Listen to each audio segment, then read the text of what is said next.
नमस्कार दोस्तों, मेरे YouTube चैनल में आपका स्वागत है। कैसे हैं आप? आई होप आप सब लोग बहुत अच्छे होंगे और अगर अच्छे नहीं भी हैं तो इस चैनल को वॉच करते जाइए, धीरे धीरे अच्छे भी हो जाएंगे।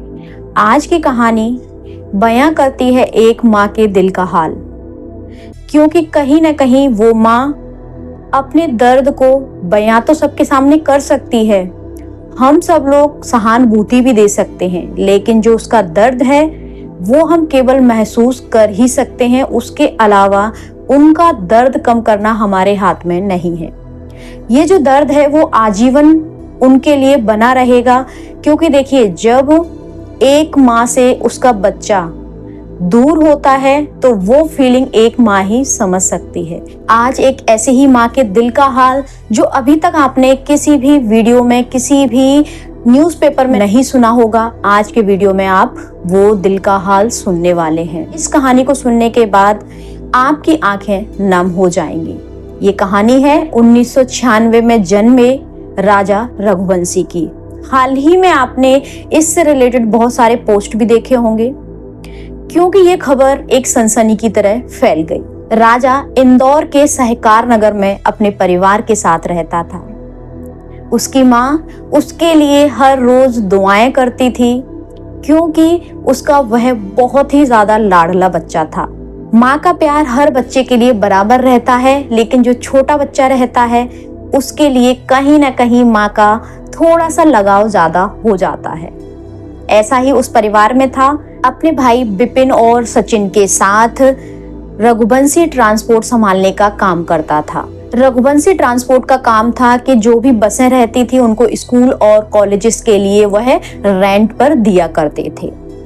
राजा जब भी अपने कारोबार के काम करता था तब हमेशा जो उसके सहकर्मी होते थे, जो उसका स्टाफ होता था, उसके साथ बहुत ही ज्यादा प्यार से पेश आता था। उसकी माँ कहती है कि राजा की कहानी कारोबार की कहानी नहीं है, बल्कि यह कहानी उसकी अच्छाई, सच्चाई और उसके सपनों की है। माँ उमा बताती है कि जब वह छोटा था तो अपनी छोटी सी साइकिल से पूरे मोहल्ले में घूमता था, और जब भी किसी आस पड़ोस में कोई भी परेशानी या फिर किसी को दिक्कत होती थी, वो छोटे से कदम उसके घर तक पहुंच जाते थे। कई बार उसने अपने गुल्लक तोड़ के अपने सहकर्मी को, अपने पड़ोस के बच्चों को कई चीजें as a gift, as a जरूरत उन लोगों को दी थी। किसी भी व्यक्ति को, किसी भी बच्चे को, क्योंकि उस समय वो बच्चा था, जब बच्चे को जरूरत होती थी तो वो सबसे पहले खड़ा होता था। इतने अच्छे इंसान के साथ, इतने अच्छे दिल वाले व्यक्ति के साथ इस तरह की घटना होना मेरी समझ से परे है। स्कूल में भी मेरे बच्चे के लिए बोला जाता था कि आपका बेटा बहुत ही समझदार और दूसरों की मदद करने वाला बच्चा है। परिवार में सचिन और विपुल के बच्चों के साथ राजा खूब मस्ती किया करता था। घंटों उनके साथ बिताना उसका रोज का काम था, और कहता था कि माँ, मुझे इन बच्चों को और अपने बच्चों को विदेश में पढ़ाना है। इतने बड़े बड़े सपनों के साथ राजा धीरे धीरे करके अपने कारोबार को ऊंचाइयों तक पहुंचा रहा था। उमा जी जब ये कहानी बताती हैं तो उनकी आंखें भर आती हैं, क्योंकि सोचिए आप, उस माँ का दर्द वही समझ सकती है, उसके अलावा दूसरा व्यक्ति महसूस तक नहीं कर सकता। जब उसकी शादी की बात चलती थी तो वह हमेशा कहता था कि माँ, मेरे बच्चे होंगे तो सबसे पहले गोदी आप ही लोगी। माँ उमा कहती थी कि पहले शादी तो कर ले, पहले एक अच्छी सी बहू तो ले आ। लेकिन मुझे क्या पता था कि वो बहू ही मेरे परिवार के लिए, मेरे बच्चे के लिए मौत की सनसनी बन जाएगी। मेरे सपने अधूरे रह गए, मैं राजा के बच्चों को कभी गोदी नहीं ले पाऊंगी। 2007 में राजा रघुवंशी ने अपने रघुवंशी ट्रांसपोर्ट की पूरी जिम्मेदारी बखूबी निभाना शुरू कर दिया था। जब भी उसके ड्राइवर को किसी भी काम के लिए पैसे की जरूरत होती थी, वो हमेशा मदद करता था। और तो और, जब हमारे ड्राइवर की बेटी की शादी थी तो राजा ने बहुत ज्यादा मदद की। जब मैंने पूछा कि इतने पैसे क्यों दिए, तो राजा का कहना था कि ड्राइवर की बेटी मेरी बहन जैसी हुई, क्या मैं अपनी बहन के लिए इतना नहीं कर सकता। सोचिए, मेरे बच्चे का, मेरे बेटे का कितना नेक दिल था। रात को किशोर कुमार के गाने सुनता था और हमेशा उनको गुनगुनाता था। अब वह कमरा, अब वह गाने मुझे सुकून नहीं देते, मुझे वो गाने दर्द देते हैं। राजा को खाना बनाने का शौक था। जब भी वो किचन में आता था तो मुझे हमेशा एक मसाले वाली चाय जरूर पिलाता था और कहता था कि माँ, मैं अपनी बीवी को और तुम्हें ऐसे ही चाय बनाकर पिलाया करूंगा। लेकिन उसे क्या पता था कि उसकी मौत का मंजर लिखने वाली उसकी खुद की बीवी ही होगी।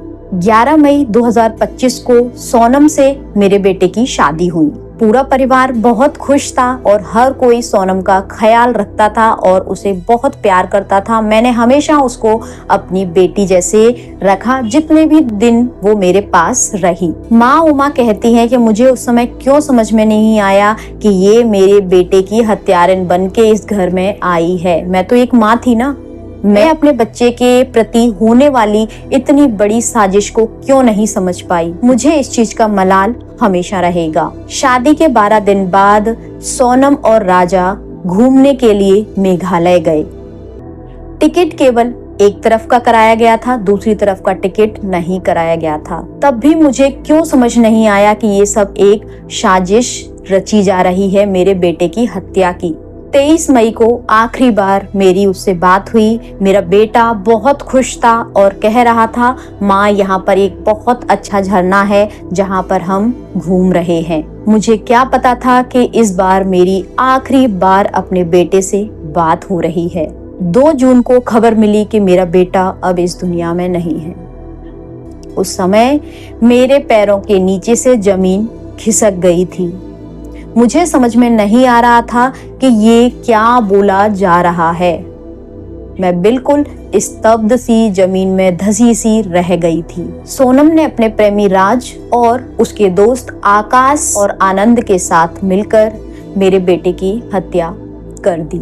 हत्या करने के बाद राज ने सोचा ये राज ही बनकर रह जाएगा, लेकिन उस राज का खुलासा हो गया और आज हम सबके सामने है। 17 दिन तक पुलिस को चकमा दिया सोनम ने। सोचिए उस महिला की, उस लड़की की क्या मानसिकता रही होगी।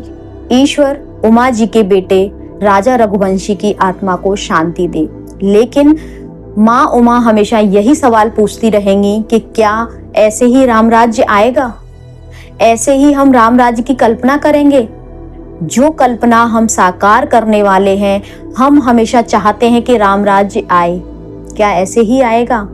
आज हम अपने बच्चों को लग्जरी लाइफ देने में इतने व्यस्त हो गए हैं कि अपने बच्चों को अच्छाई, सच्चाई और संस्कार देना भूल गए हैं। मैं इस वीडियो से हर माँ बाप से यही गुजारिश करूंगी कि अपने बच्चों को लग्जरी लाइफ तो दें ही, साथ में भावनाएं और संस्कार जरूर दें, क्योंकि अगर इनकी कमी हो गई तो हम राम राज्य की कल्पना नहीं कर सकते। हम आए दिन ऐसे केस सुनते आ रहे हैं। क्यों बढ़ रहे हैं इस तरह के केस? क्यों बढ़ रहे हैं इस तरह के क्राइम? क्योंकि कहीं ना कहीं हमारे संस्कारों में कमी आ गई है। हम ऐसी दौड़ भाग में लगे हुए हैं जहां से हमारा निकल पाना बहुत मुश्किल हो रहा है। ऐसे चलते बच्चों में संस्कार की कमी आ रही है और कहीं ना कहीं इसके लिए दोषी हम ही हैं। इसलिए अपने बच्चों को संस्कार दीजिए, भावनाएं दीजिए, इमोशंस दीजिए, कहीं ना कहीं उनको आध्यात्म से कनेक्ट करिए। मिलते हैं अगले वीडियो में, तब तक ध्यान रखिए अपने विचारों का, अपनी भावनाओं का और अपने कर्मों का। हंसते रहिए, मुस्कुराते रहिए और दूसरों को मुस्कुराने की वजह देते रहिए। Thank you. Thanks for watching.